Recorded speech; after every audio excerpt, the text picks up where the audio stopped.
우리는 지금 있는 일에 대하여 우리 함께 은혜를 나누고 있습니다. 이 지금 있는 일이라고 하는 말씀은 요한이 이 patmos섬에서 잡혀갔었을 때에 이때는 벌써 기독교의 2차 박해가 시작되고 있는 그 와중이었었습니다. 그 와중에 아마 우리 하나님께서 각 교회 그 어려운 사정의 문제들을 보면서 이 편지를 그곳에 써서 보내게 하셨던 말씀입니다. 그래서 오늘은 그 네 번째 시간으로 라오디게아 교회에 대해서 살펴보려고 합니다. 그리고 마지막 이 7교회에 대해서 전체적인 의미를 다시 한번 점검해 보도록 하겠습니다. 이 라오디게아 교회입니다. 라오디게아는 지금의 라오디케아라고 하는 지역입니다. 이 라오디게아라고 하는 이 이름이 붙게 된 것은 헬라의 안티오쿠스 2세가 자기 부인의 이름을 따서 라오디게아라고 하는 이름을 붙이게 되었습니다. 그리고 안티오쿠스 3세가 이곳에 유대인들을 한 7,500명을 강제 이주를 시켜서 이 도시에 살게 했었고요. 또 이 라오디게아는 이 빌라델피아 교회처럼 이 헬라 문화를 온 세상에 전파하는 그 관문의 역할을 하기 위한 목적으로 이 도시를 세우기도 하였습니다. 그래서 이 도시에는요, 신전과 이 극장들이 길 양옆으로 쭉 세웠어요. 다른 지역은 신전은 경치가 좋은데, 그죠? 뭐 이런 쪽으로 많이 세우고 사람들이 숭배할 수 있는 신전을 세웠다면, 라오디게아는 이 길 옆으로, 이 도로 옆으로 이렇게 신전들을 세우게 해놓은 것입니다. 또 팔가모 왕조, 이 팔가모 왕조는 어디죠? 버가몬 왕조잖아요. 그들의 통치를 받다가 BC 133년에 로마의 지배에 들어가게 되었습니다. 자, 이 라오디게아는요, 에게해와 유브라데강, 그 강을 낸 큰 통상로가 있고요. 또 여러분들이 잘 아는 실크로드, 그 도로와 만나는 지역이 바로 이 라오디게아 이 지역입니다. 그래서 동방, 서방, 그리고 저기 아프리카의 모든 물자와 사람들이 이 라오디게아를 통해서 전파가 되는 거예요. 그러다 보니 자연스럽게 이 지역은요, 돈이 많이 몰리게 되어서 금융산업이 무지하게 발달이 되었고요. 여기에 고리되고 많은 업자들도 부수하게 많이 활동하게 되었습니다. 또한 이 지역은 이 직물, 그리고 값비싼 검은 양모, 그리고 염색업, 아주 발달한 것이고요. 더욱더 이 지역에 유명한 것이 이 눈약이 아주 유명한 그 눈약을 만드는 제조창이 여기 있었고요. 그에 아울러서 귀약, 그 이명약도 여기서 파는 정말 아주 부의 도시라고 볼 수 있는 곳입니다.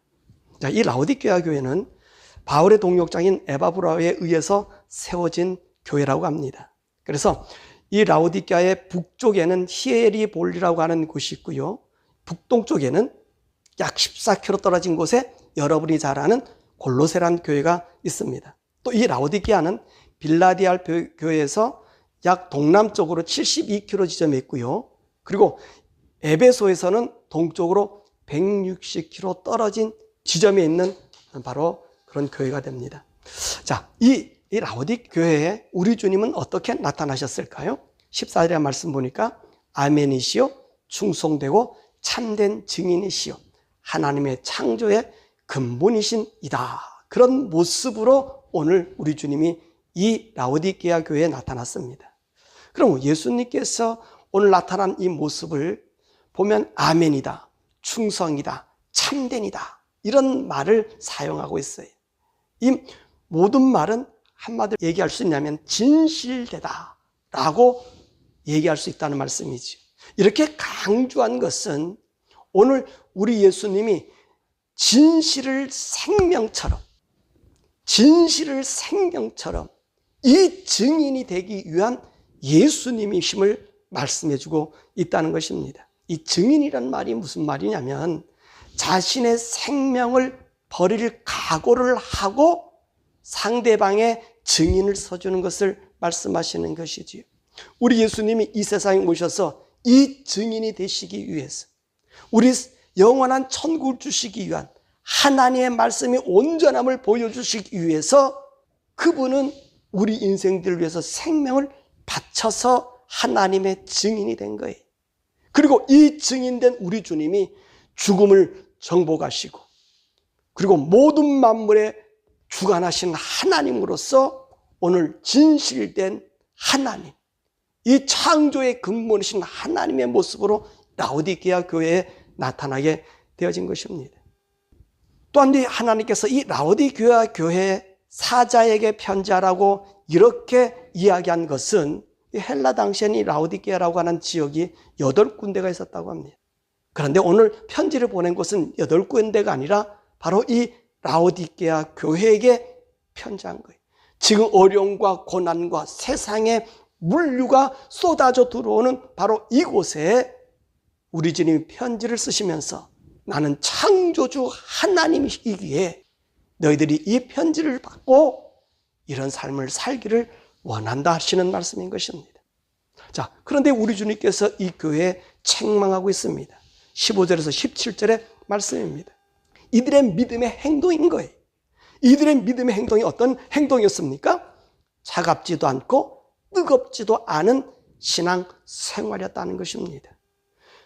왜 우리 주님께서 너희들은 차갑지도 않고 뜨겁지도 않고 미지근해서 내가 토할 정도의 사람이냐? 라고 하는 의미를 썼을까요?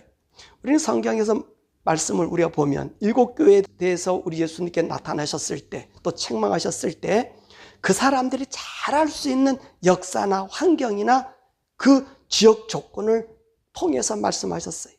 오늘 이들이 미지근해서 내 배에서 토해낸다라고 하는 말은 이들이 무슨 의미인지를 너무나 잘 아는 거예요.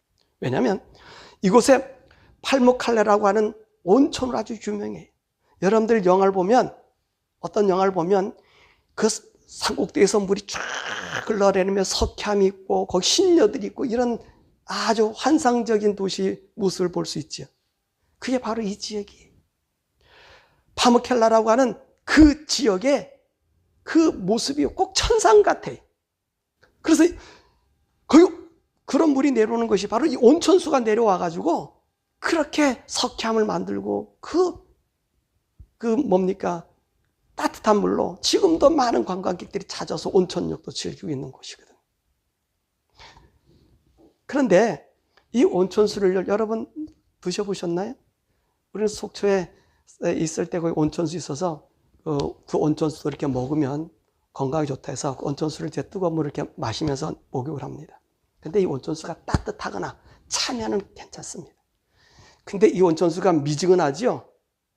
그러면 무지하게 비리고 역하고 입에서 어글어글거립니다. 토할 지경이 되는 거예요. 바로 우리 주님이 이 말씀하시고 있는 거예요. 온천수는 식어지면은 메스꼴 정도로 역겹다는 거예요. 바로 우리 주님이 이 말씀하고 계시는 거예요. 16절에 내가 이같이 미지근하여 뜨겁지도 아니하고 차갑지도 아니하니 내 입에서 토해버리라 하신 것입니다. 그러면 왜 이들이 이런 신앙을 가지고 있었을까요? 17절의 말씀이 내가 말하기를 나는 부자라 부요하여 부족한 것이 없다. 자신들은요 아무런 부족한 것이 없이 모든 것을 다 가지고 삶을 살고 있기 때문이라는 것입니다. 그래서 이 지역은 정말 그래요. 아까도 얘기했지만 신전을 도로 옆에다가 세워놓은 거예요. 왜냐하면 신이 하나의 어쩌면 구경거리인 것처럼 태워졌다는 거예요. 신의 도움이 그렇게 절실하지 않다는 것입니다. 여러분, 우리 신앙에서 하나님의 도움이 필요하지 않다고 느낄 때 우리의 타락은 시작이 됩니다. 왜 인생들이 죄를 죄로 느끼지 않을까요? 신에 대한 의존심이 없으면 우리는 방종의 삶을 살게 된다는 말씀입니다. 이들 라오디게아 성도들이 이런 삶을 살고 있습니다. 이 도시가 어떤 도시라고 했죠? 금융의 도시라고 그랬습니다. 그리고 이 지역에는요, 고가치의 검은 양털을 생산해가지고 이 검은 양모가 아주 고부가의 가치를 갖고 있습니다. 그리고 이들은요, 안약을 만들었죠. 이 기병약을 만들었죠. 그래서 부를 누리는 도시, 이들의 삶은 아무런 불편함이 없는 것입니다. 아까도 얘기했지만 이 지역은요, 동양의 실크로드, 메소포타미아, 이 지역에 있는, 그리고 아프리카 연결하는 통로, 그리고 이 지역에서 저 에베소를 왜 거론했냐면 에베소로 나가는 지중해와 유럽으로 가는 이 무역의 통로인 거예요. 거기 가장 중심에 이들이 떡하니 앉혀 있습니다. 그러니까 이 라오디게아는 세상 모든 문물의 중심지라고 해도 과언이 아닌 것입니다. 이들은요, 로마보다도 더 일찍이 모든 나라의, 모든 세계의 문물의 풍요와 그리고 모든 정보를 먼저 취합하는 것이 바로 이 라오디게아 교회란 말씀입니다. 그래서 이들은 많은 부를 축적한 거예요. 모두가 잘 사는 거예요. 독일 AD 60년에는 이 도시에 엄청난 지진으로 인해서 도시가 폐허가 됐어요. 이때 로마가 이 도시의 재건을 위해서 우리가 돈을 지원해 주겠다라고 했더니 이들이 뭐라고 했냐면 우리는 그런 돈 필요 없습니다. 우리가 이 도시를 건설하겠습니다. 그래서 자신의 돈으로 그 모든 도시를 재건할 만큼 아주 부유한 지역이. 그러니까 이들이 신을 생각하는 일이 어떻겠냐는 거예요. 그래서 아까 되겠지만 이 도시는 사원이 길 옆에. 그런데 이들처럼 오늘 라오디게아 성도들이 하나님을 믿는 믿음이 그렇다는 거예요.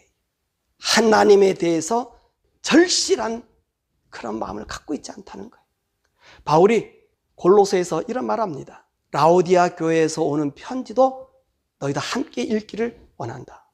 그럼 바울이 왜 골로새서로 가는 편지를 썼을까요? 이 골로새는요, 이 라오디게아 지방에 있는 거예요. 이 라오디게아에서 얼마큼? 14km 떨어져 있어요. 10마일도 안 떨어져 있는 지역이에요. 그러니까 당연히 오늘 골로새 교회는 이 라오디아 지방의 영향력을 받고 있는 겁니다. 그러니까 이들이 예수를 믿는 믿음이 하나의 종교심으로 일개 신으로 취급하고 있는 거예요. 그래서 바울은 이 골로새를 쓰면서 우리 주님이 만물의 창조주 하나님인 것을 말씀하고 있는 거예요. 이렇게 라오디게아 성도들의 신앙이 미지근하고 입에서 토할 것 같은 신앙이 바로 이들의 문명에서, 물질에서 왔다는 거예요. 그런데 오늘 우리 주님은 이들의 영적 사태가 어떠냐고 말씀하고 있습니다. 이러다 보니 17절 하반절에 보니까 내 곤고한 것과 가련한 것과 가난한 것과 눈먼 것과 벌거벗은 것을 알지 못한다. 여러분, 이 말씀이 어때요? 이들의 삶과는 정반대되는 현상입니다. 우리 주님이 얘기한 이들은 곤고하지도 않고요, 가련하지도 않고요, 가난하지도 않고요, 눈도 멀지도 않았고요, 벌거벗지도 않았어요. 이건 아무것도 이들에겐 해당 사항이 안 된단 말입니다. 그런데 우리 주님 뭐라고 말씀하십니까? 너는 곤고하다. 너는 가련하다. 너는 지금 눈 멀어 있다. 벌거벗었다. 무슨 말이에요? 이들은 그만큼 세 속에 잠겨 있다는 것입니다. 그렇습니다. 우리가 세상에서 누리는 것만큼 우리는 세 속에 물들어 있을 수 있습니다. 그렇지 않습니까? 이 지역은 어떻다 그랬어요? 눈 아프면 가서 안약 사다 바르면 나사요. 귀가 아파 귀약 갖다가 바르면 돼요. 그리고 몸에 피부병이 생겨 온천 가서 목욕하면 흘러내리는 게 물이니까 가서 씻으면 몸이 건강해져요.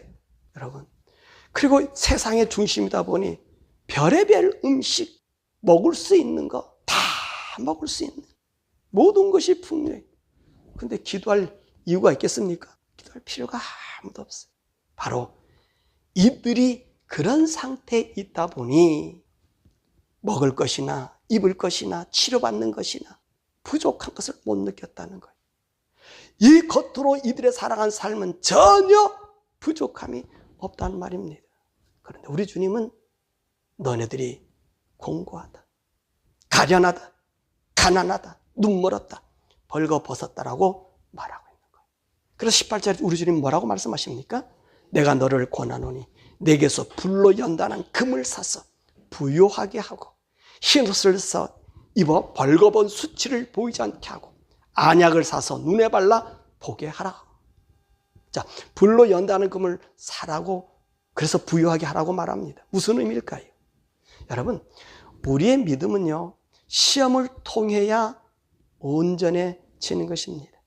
우리가 시험을 받지 않으면 우리의 믿음의 분량이 얼마인지를 알 수가 없는 거예요. 그래서 우리 주님은 불로 연단한 금을 사서 너의 영적 부요함, 너의 믿음의 분량을 채우라고 말씀하고 계신 거예요. 또한 흰옷을 사서 벌거벗은 수치를 보이지 말라고 말합니다. 이적이 양모가 아주 발달됐다 그랬죠? 근데 이 라오디게아에서 나오는 이 양모가 원로원들이 입는 옷으로 제공됐다는 사실을 여러분 아십니까? 원로원들이, 로마의 원로원들이 이 라오디게아에서 나오는 그 양모로 옷을 입는단 말입니다. 여러분, 이 지역이 어떤 지역입니까? 모든 종교의 집합지예요. 사상에 혼합된 것입니다. 그러니까 이것의 성도들도 자연히 혼합된 생활 방식을 따라 살았기 때문에 자신들 속에 죄가 있는지를 깨닫지 못하고 있었던 것입니다. 이로 인해 이방 풍속에 하나님의 섬김을 혼합하여 세상적과 영적인 것이 섞여진 모습을 하고 있었던 거예요. 그러니까 우리 예수님이 흰 옷을 사서 입으라는 얘기는 구별된 삶을 살라고 말하는 거예요. 구별된 삶. 그리고 안약을 바르라고 한 것은 이들의 모든 문물이 교차하는 그 길목이었습니다. 그러니까 5만 가지 세상의 문물들이 다 여기 쏟아 들어오는 거예요. 그러니까 이들이 보는 것은 어떤 것입니까? 세상 것을 보다 보니 쉽게 말하면 머리가 확 세상으로 커져버렸겠지요. 세상으로 커지니 어디가 닫혀 있어요? 하나님을 보는 영안이 닫혀져 버린 거예요. 그래서 하나님의 영안을 닫히니 하나님의 음성은 안 들어와. 그래서 우리 주님이 안약을 사서 바르라고 한 거예요. 우리 영안이 열려져야 돼. 우리 성도는요, 이 세상에서 하나님의 영안이 열려져야 돼. 지금 같은 이 세상, 여러분, 우리가 살고 있는 이 온 세상 얼마나 모든 정보에 휩쓸려 있습니까? 근데 우리 영안은 얼마나 열려져 하나님을 보고 있습니까? 그래서 우리 주님이 안약을 사서 바르라. 또 이 사람들이 좋은 약이 뭐라고요? 기병약 있잖아요. 우리가 듣는 것도요, 바로 하나님의 음성을 들을 수 있는 귀가 돼야 돼. 세상 것을 많으면요, 하나님 말씀을 끼워 넣기 해버려요. 그러면 하나님 말씀 음성이 들려지질 않는 거예요. 그래서 우리 주님이 안약을 사서 네 눈은 어디로 고정시켜라? 하나님을 고정시켜라. 하나님을 고정시켜라. 우리 주님이 그 말씀하고 있는 거예요. 그래서 너희들이 불쌍하다. 다 건강한데요. 병원 가면 되는데요. 아니, 그거 말고 나 좀 봐. 내 소리 좀 들어봐. 너 믿음 한번 시험해봐. 달려가고 싶어? 참아봐. 약속입니다. 뭐라고 써있어요? 이렇게 일깨워 회개한 사람들에게 어떤 은혜를 줄까요? 20절과 21절에 주님 우리 마음을 두드리신다고 말씀하셨습니다.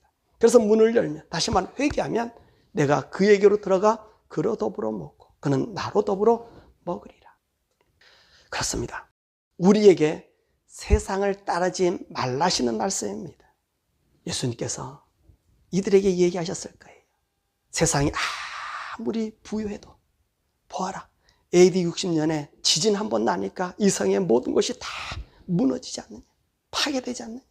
그러나 너가 내 음성을 듣고 나와 함께 네 몸에 들어가게 한다면 네 몸은 내 몸이 되고 내 몸은 네 몸이 될 것이었어. 너와 내가 어떤 사람이 되는 거예요? 예수님과 한 생명이 된다고 선언해 주시는 거예요. 그러면 이렇게 한 몸이 된, 우리 주님의 몸이 된 사람은 어떤 사람이 될 수 있을까요? 우리 주님 뭐라고 말씀하고 계십니까? 하나님께서 예수님을 하나님 보좌에 앉게 해주셨던 것처럼 예수님과 함께 동고동락하는 자에게 예수님의 보좌에 앉게 해주시겠다는 약속입니다.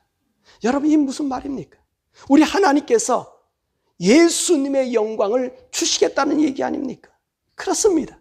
하나님의 아들의 영광은 인생에서 가장 영광스러운 것입니다. 누가 감히 하나님의 아들의 영광을 얻을 수 있겠습니까? 하나님의 아들의 영광을 얻을 수 있는 것은 오직 우리 인간만 아닙니까? 그런데 모든 인간이 아니라 예수님과 동고동락하는 그 사람만이 이 영광에 함께 앉을 수 있는 것입니다. 그러므로 우리는 이 예수님의 보좌에 앉을 수 있는 성도가 되시기를 바랍니다.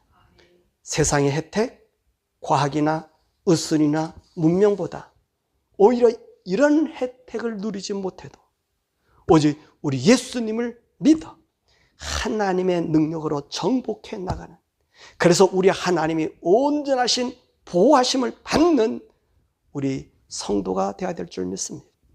오늘 이 풍요의 라오디게아 성도들이 아니라 이 풍요를 거슬려서 바울이 고백한 것처럼 골로새 1장 24절에 나는 이제 너희를 위하여 받는 괴로움을 기뻐하고 그리스도의 남은 고난을 그의 몸된 교회를 위하여 내 육체에 채우노라. 그리스도를 위해서, 그리스도를 믿는 믿음을 위해서 세상에 들려오는 소리, 세상의 문화, 물명, 이것에 내 혼과 몸이 팔리지 않고 오늘도 우리 주님과 함께 동고동락하면서 조금은 불편하고 조금은 힘들어도 그분이 내 속에 살아가는 삶의 체험을 우리 성도들이 정말로 이 영적인 영광스러운 비밀을 누림의 이상을 살기를 축원합니다. 말씀 마칩니다. 우리는 7교회에 대한 말씀을 였습니다. 왜 예수님께서 이 7교회에 편지하라고 하였을까요? 자, 오늘 세대주의자들은요, 이 7교회를 예수님이 승천하시고 나서부터 예수님이 재림하실 때까지의 7 그 시기로 나누어서 말씀했습니다. 그래서 에베소 교회는 사도시대다. AD 30년서부터 100년까지 이 사도시대라고 얘기했고요. 또 서머나 교회는 순교시대다. AD 100년서부터 313년, 우리 기독교가 로마에 공인될 때까지 그런 순교의 시대. 왜냐하면 서머나 교회가 순교당한 자가 있었으니까 이렇게 비유하고요. 이 보가모 교회는 타협하는 교회 시대. 로마가 이제 기독교가 공인되다 보니까 이방인 종교들이 쓸려오니까 이 이방인 종교를 두루뭉실 만들어서 이제 기독교화 시키는 거예요. 그래서 타협의 시대다. 그렇게 얘기하고요. 그 다음에 도아디라 교회는 종교 암흑 시대다. AD 590년서부터 1517년 루터가 종교개혁을 일으키기 전까지 바로 그때가 이 종교 암흑 시대다. 그 다음에 4대 교회는 종교개혁과 분열의 시대. AD 1517년에서부터 1700년까지. 왜냐하면 이때 종교개혁이 일어나서요, 각 분파들이 막 생기잖아요. 이 혼잡해지는 시기가 됩니다. 그 다음 빌라델피아 교회는 교회 부흥의 시대다. 1700년서부터 1900년까지. 이때가 뭐냐면 세계 선교 열기가 일어난 거거든요. 막 복음을 전파라 선교가 일어났기 때문에 교회 부흥의 시대다. 그리고 라오디게아 교회는 교회 세속화 시대다. AD 1900년서부터 예수님 재림 때까지 세상 문물의 왕성한 시대다. 그렇게 세대주의가 이야기하고 있습니다. 근데 저는 그렇게 말씀드리고 싶지 않아요. 저는 세대주의를 공부한 사람이지만 성경을 보면 오늘 이 말씀은 그 말씀이 아닌 것 같아요. 왜냐하면 이 7교의 모습은 우리가 이 땅에 살아가는 동안 예수님을 믿고 섬길 때 이 시대에도 똑같은 현상들이 있기 때문에 그렇습니다. 예수님 당시에 7교의 모습이 그런 모습으로 있었던 것처럼 오늘 이 7교의 모습이 같은 지역 안에서도 같은 교회 안에서도 다른 차이가 있을 수 있다는 거예요. 우리 같은 성도들의 믿음의 모습 속에서도 이 7교회의 모습이 그대로 나타날 수 있다는 거예요. 물론 지정학적으로 우리 기독교를 박해하는 사람들도 있습니다. 그런 지역이 있어요. 이슬람권이라든지 불교권이라든지 토속 종교를 믿는 사람들은 심하게 우리 기독교를 믿지 않고 거부합니다. 그러나 오늘 일곱 교회의 이 모습은 오늘 이 자리에 앉은 우리 모두가 똑같은 모습이 적용될 수 있다는 거예요. 그러므로 오늘 우리 주님께서 이 일곱 교회를 우리에게 해주시면서 항상 하시는 말씀이 있잖아요. 귀 있는 자는 성령이 교회들에게 하는 그 말씀을 들으라. 그 말에 귀를 기울이라. 왜냐하면 그것은 오늘 우리에게 있기 때문에 그런 것입니다. 그러므로 구약에는 율법이 있었습니다.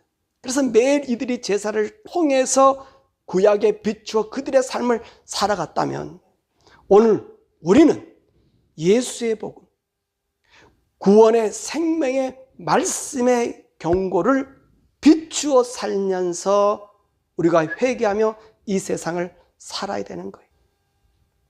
그러니까 우리가 복음을 믿으면서 이 일곱 교회의 모든 모습을 가질 수 있어요. 교리가 풍성하고 하나님 말씀대로 진리 가운데 사는데 때로는 우리가 사랑이 부족할 때도 있고요. 어떨 때는 우리가 모든 게 넉넉한데 하나님처럼 일하는 것처럼 보는데 사단의 위에 앉아서 사단의 끈앞을 노를 할 때도 있고요. 이 일이 많단 말입니다. 그래서 우리 주님께서 뭐라고 말씀하세요? 일곱 별과 일곱 금초대 사이라 그랬어요. 그 무슨 말? 일곱 별은 일곱 교회 사자들이고 일곱 금초대는 일곱 교회라 그랬잖아요. 우리 주님이 교회를 거느리시면서 말씀하고 있는 거예요. 그래서 1장 3절에 이 말씀을 읽는 자와 듣는 자와 그 가운데 기록한 것을 지키는 자가 복이 있다라고 말씀하고 있는 것입니다. 그러므로 오늘 이 말씀을 우리가 읽으면서 우리 신앙이 오늘 이 세상의 신앙과 구별된 삶을 살으라고 이 말씀을 우리에게 주시는 거예요. 이 말씀을 주시는 거예요. 그러니까 구약의 사람들은 계명을 놓고 살펴보지만 오늘 우리는 이 계시록에 있는 이 일곱 교회의 모습을 비춰보면서 내가 하나님 안에 영적으로 어떻게 성장하는지를 살펴봐야 된다는 말씀입니다. 이 말씀이 우리 영혼을 살리는 거예요. 그런 잠에서 우리가 빠져 있을 때 일어나야 되는 거예요. 일어나지 못하면 우리는 그 속에서 헤매다가 멸망당할 수밖에 없는 것입니다.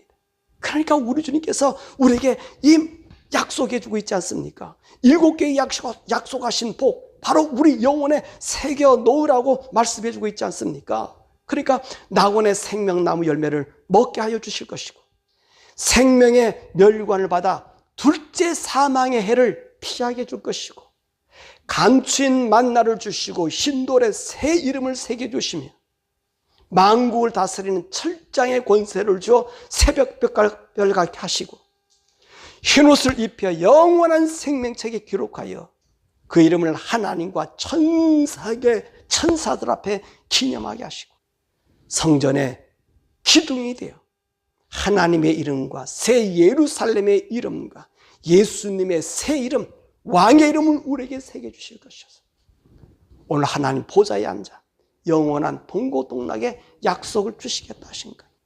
여기를 살펴보라는 거예요. 이 말씀을 보시라는 거예요. 우리가 신약에 있는 많은 말씀을 우리에게 주십니다. 이렇게 살아, 이렇게 살아, 장로 집사 이렇게 살아 그랬는데 살라고 얘기했지 언약의 약속 상급의 복은 오늘 계시록 2장서부터 3장에 우리 주님이 너희들이 영적으로 이렇게 승리하면 이런 복을 주시겠다고 약속하신 거예요. 영원한 복을 주시겠다는 약속하신 거예요. 그러게 사랑하는 여러분, 이 말씀을 여러분 새기시기를 바랍니다. 이 말씀대로 우리가 살아야 됩니다. 힘들어요. 이게 우리에게 주시는 새로운 계명의 좌표인 거예요. 우리 인생의 신앙의 모습에 우리 하나님이 이런 상급을 주시겠다고 약속해 주신 거예요. 그러므로 우리 예수 믿는 우리들, 예수님이 주실 그 영광의 복을 얻기 위해서 오늘 이 말씀을 정리하러 간다면 온전한 그리스도인이 되라고 말씀하십니다. 온전한 그리스도인이 되라고 하는 일곱 교회의 말씀은 다시 말하면 세상과 구별된 삶을 살아가는 거예요. 여러분 오늘 일곱 교회 모든 교회에 무엇이 공통적인 문제였습니까? 이 물질 세상에 이 물질이 문제였다는 거예요. 물질에서 얼마나 세상에서 이 물질을 누림으로 즐기다 보면 세상 낙에 빠지게 될 것이고, 그리고 그 맛에 젖어들면 사회 통념으로 치부해 버릴 것이고, 그러다 보니까 이 사회 통념이 우리 영을 설득해서 몸과 마음과 혼을 자기들이 원하는 데 이끌어가게 되고, 종국은 우리 영을 죽게 하여 성령님이 떠나시게 하셨어. 우리의 심령, 우리의 영의 양심이 무뎌져 세상에 맡겨버리는 이런 라오디게아 성도같이 된다는 것입니다. 주님이 그것을 경계하는 거예요. 우리 성도들에게 경고하는 거예요.